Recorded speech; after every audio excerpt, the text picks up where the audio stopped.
In a previous video, we discussed the very basics of planning and preparing for a river trip. If you're new to floating and exploring rivers, or taking friends and family on their first trip, there's a lot to think about before you get to the river's edge. Here are some things to remember on the water and before embarking on your own river journey.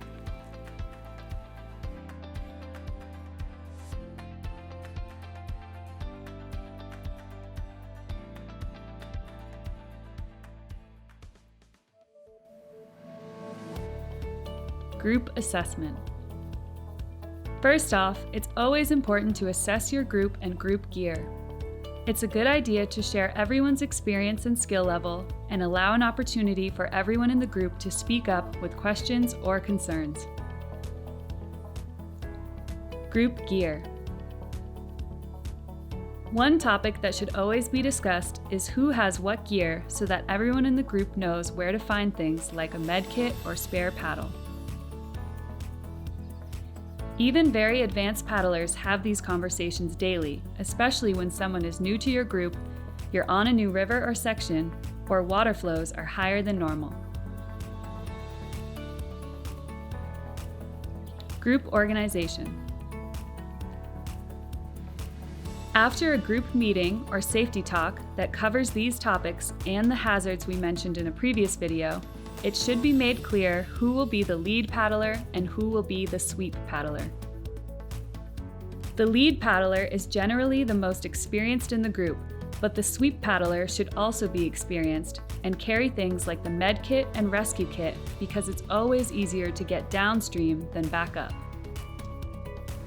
Always remember to keep an eye on the paddler in front and behind you, keep less experienced paddlers in the middle of the group, and scout rapids frequently.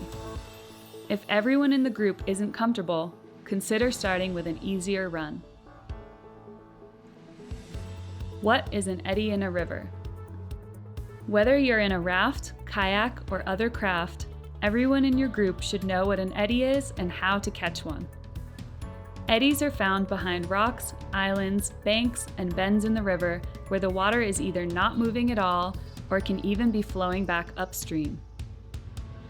Even if a river doesn't have much whitewater, the current can still be moving very fast, and it can be surprisingly hard to stop. That's where eddies can help out with regrouping, pausing for a break, scouting a rapid, collecting lost gear, or most importantly, stopping for a hazard or rescue. Often, eddies are only big enough for part of the group or a single boat, and communicating on the river can be challenging.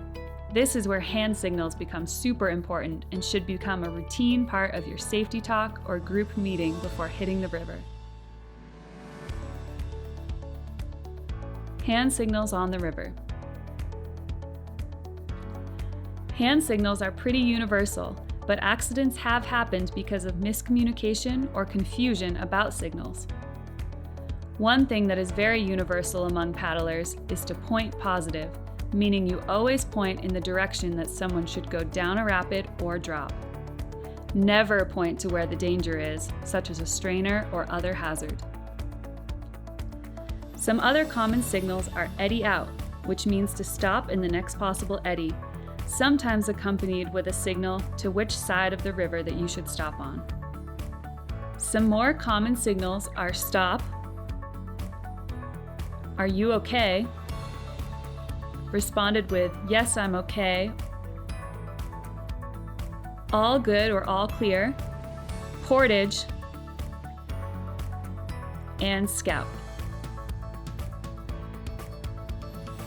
Remember, people might have wild variations on hand signals, so be sure to talk about what signals your group will be using before you get going.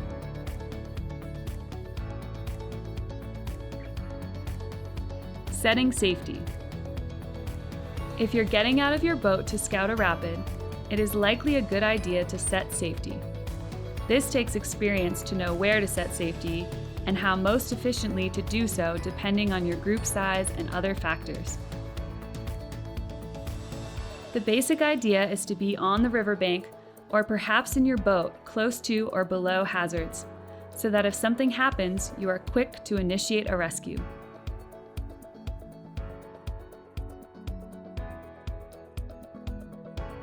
rescue tips and methods.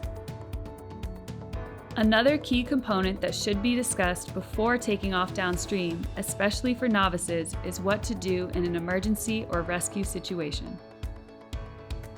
Generally, if you fall out of a raft, your best bet is to get back into it as quickly as possible.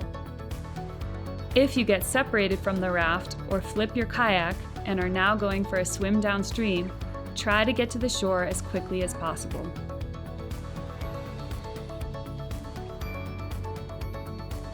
If you find yourself out of your craft and swimming down a river, the safest way to go about it is to lay as flat as possible on your back with your feet pointed downstream. If your PFD is properly adjusted, it will do a good job to keep your head out of the water. Having your feet out in front of you will help you kick off or cushion out collisions with rocks. By keeping your body flat, you are less likely to hit submerged rocks with your butt or back and have more control by paddling with your hands and arms. The swimmer's position is generally the best way to swim through a rapid, but to get out of the river, you will almost always need to aggressively swim towards the shore and potentially may need to swim aggressively away from hazards. Try to hold on to your boat and paddle and listen to instructions from your rescuer. Remember to never stand up in deep water or moving current because of the risk of foot entrapment. Always swim to shore in the swimmer's position until you are in less than knee-deep water with little to no current. If you find yourself in the position of rescuing another paddler, remember to help them first and worry about their gear later.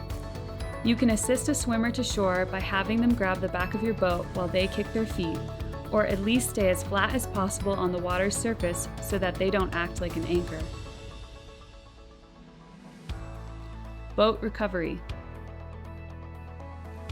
The best method of recovering someone's boat is by simply pushing it towards the shore or an eddy. Some PFDs are equipped with a tow tether, but these can be dangerous.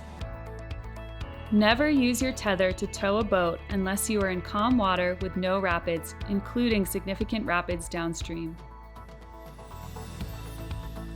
The importance of throw ropes. The final thing we want to cover in this video is throw ropes. These are some of the most important tools you can have, but they require consistent practice to be effective.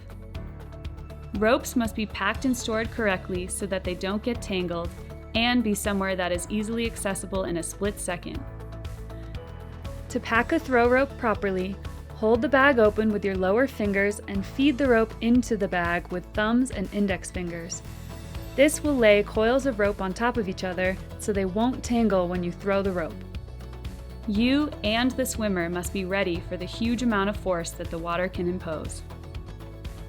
Never wrap the rope around your hand or arm, and if you're the one getting rescued, stay on your back in the swimmer's position with the rope over your shoulder to reduce drag caused by the water. Remember, throw bags are all different and aren't as easy as they look, so go out and practice hitting your target every time. Oh, and remember, throw the bag and not the whole rope.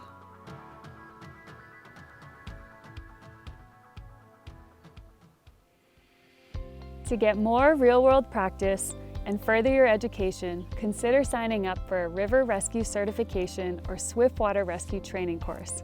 Talk about and practice these skills and go have fun on the river.